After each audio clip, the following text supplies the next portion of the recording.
फिर से आप सभी का आपके अपने YouTube चैनल इंग्लिश से दिलीप सर में स्वागत है। दोस्तों, यदि आपको इंग्लिश में किसी भी प्रकार की समस्या है और आप बिगिनर हैं, आप जीरो से इंग्लिश शुरू करना चाहते हैं, तो दोस्तों यह चैनल बिल्कुल आपके लिए बना है। हम बिल्कुल बेसिक से किसी भी चीज़ को शुरू करते हैं और उसको एडवांस लेवल पर ले जाते हैं। जैसे इसके पहले हम लोग नाउन को कवर कर चुके हैं। आप देखिएगा प्लेलिस्ट में तो आपको नाउन मिलेंगे, नाउन के कुछ बेसिक्स वीडियो। दोस्तों, आज का जो सेशन है ये बिल्कुल आपके ग्रामर ही सेक्शन का एक अगला पार्ट है। इस सेक्शन में हम लोग पढ़ेंगे, उस टॉपिक का नाम है प्रोनाउन।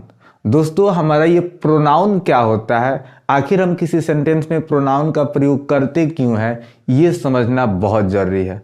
दोस्तों, अगर प्रोनाउन है तो इसका वाक्य में फंक्शन क्या है। तो दोस्तों, सबसे पहले हम प्रोनाउन का फंक्शन जानते हैं। दोस्तों, आप गलती क्या करते हैं, किसी भी टॉपिक को लेते हैं, बिना सोचे समझे उसको डायरेक्ट पढ़ने लगते हैं।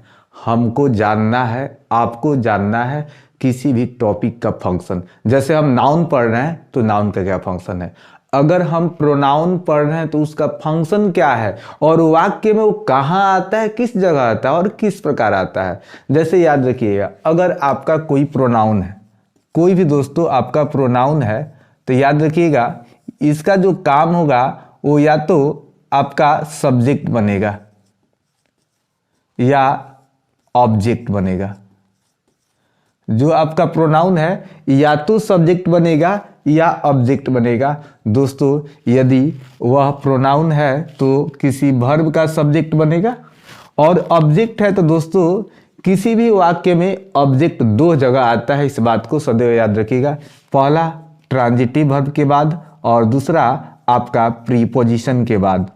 तो ऑब्जेक्ट किसी भी वाक्य में दो जगह आता है, एक ट्रांजिटिव वर्ब के बाद और दूसरा किसी भी प्रेपोजिशन के बाद।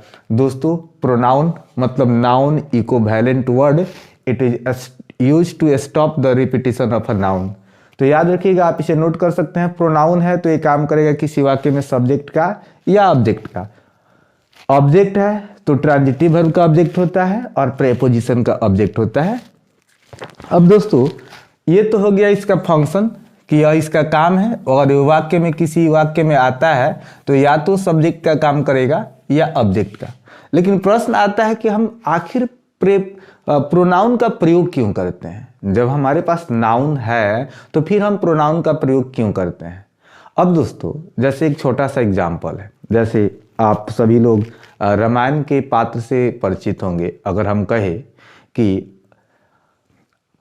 दशरथ अयोध्या के राजा थे, दशरथ को 3 रानियां थी, दशरथ को 4 पुत्र थे। यहां तक तो लगभग आप एडजस्ट कर पाए, दशरथ लगातार आया, ज़्यादा आपको दिक्कत नहीं हुआ। लेकिन अब हम बात करें इनके पुत्रों की, जैसे कहे राम लक्ष्मण भरत शत्रुघ्न। इनके जो 4 पुत्र थे, राम लक्ष्मण भरत शत्रुघ्न। अब इनके बारे में, इनके पुत्रों के बारे में हमें बात करना हो तो दोस्तों आप फंस जाइएगा। जैसे हमको बोलना हो कि राम लक्ष्मण भरत शत्रुघ्न बहुत ही बहादुर थे, एक सेंटेंस हुआ, तो आप लिखिएगा राम लक्ष्मण भरत शत्रुघ्न बहुत बहादुर थे।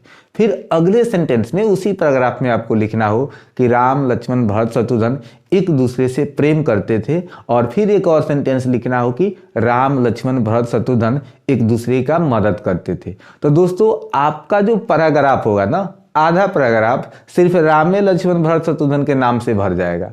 तो इससे होगा क्या, यह आपका एक ग्रामर का बहुत बड़ा एरर हो जाएगा, बहुत बड़ा मिस्टेक हो जाएगा। तो दोस्तों, इसके अलावा आपका जो वाक्य है ना, वो भी पढ़ने में ऑड लगेगा, आप इंटरेस्ट को उत्पन्न नहीं कर पाइएगा वैसे पैराग्राफ को पढ़ने में। इसको आप बोल कर देखिए, आप लगेगा कि बस हम राम लक्ष्मण भरत शत्रुघ्न केवल बोल रहे हैं और जो मेन थीम है वो छूट जा रहा है। तो याद रखिएगा, प्रोनाउन जो होता है एक वर्ड होता है। हम कह सकते हैं कि a pronoun is a word. Pronoun एक शब्द होता है which is use to stop the repetition of a noun in a sentence.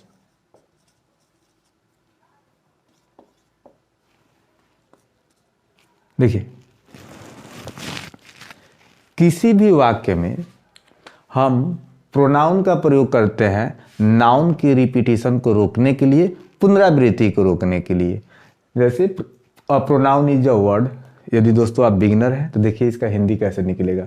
Verb जो भी आता है उसको बाद में बोलते हैं कि प्रोनाउन एक शब्द होता है जो किसी वाक्य में, इन विषयों में संज्ञा का, यहाँ पे आर्टिकल हटा दें, संज्ञा का पुनरावृत्ति रोकने के लिए प्रयोग किया जाता है। इजारम प्लस वर्ब 3 डैश डैश जाता है, नॉन डूअर, ये सेंटेंस है, प्रयोग किया जाता है। तो ऐसे आप बहुत से डेफिनेशन जानते हैं कि pronoun is a word that is used instead of a noun.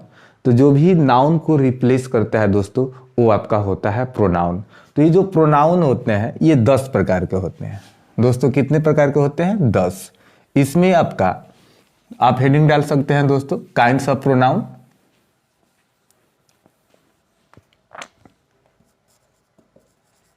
Kinds of pronoun दोस्तों, काइंड्स ऑफ प्रोनाउन में आप लिख सकते हैं इट इज ऑफ 10 काइंड्स। ये 10 प्रकार के होते हैं। जो पहला है आपका personal pronoun,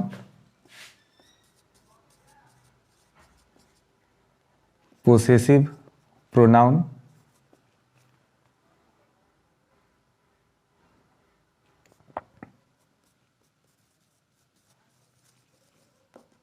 emphatic pronoun, reflexive pronoun,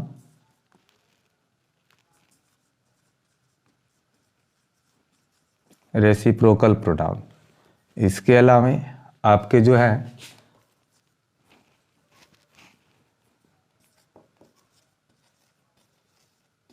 relative pronoun,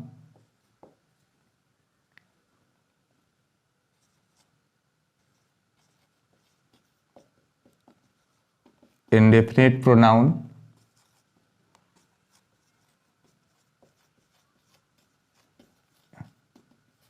interrogative pronoun,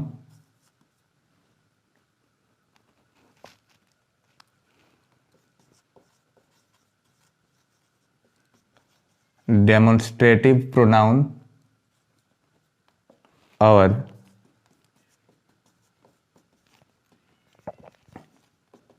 distributive pronoun.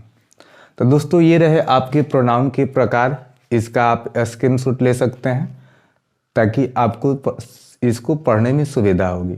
जैसे आपका पर्सनल प्रोनाउन, पोसेसिव प्रोनाउन। जैसे जो पर्सनल प्रोनाउन व्यक्तिवाचक सर्वनाम, possessive pronoun, emphatic pronoun, reflexive pronoun, reciprocal pronoun, relative pronoun, indefinite pronoun, interrogative pronoun, demonstrative pronoun, distributive pronoun. दोस्तों बिल्कुल हम इस pronoun को, इस चैप्टर को बेसिक से ले चल रहे हैं ताकि आप यदि बिगिनर हैं तब भी आपको कोई दिक्कत नहीं हो। दोस्तों यदि आप एडवांस लेवल की तैयारी करना चाहते हैं तो चिंता मत कीजिएगा।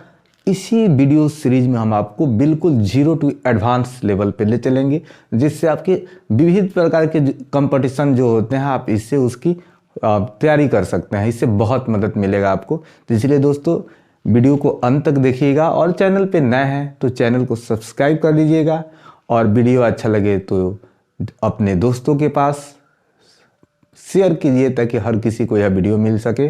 दोस्तों प्लीज़ शेयर कीजिए, अपने से आगे बढ़ाइए वीडियो को।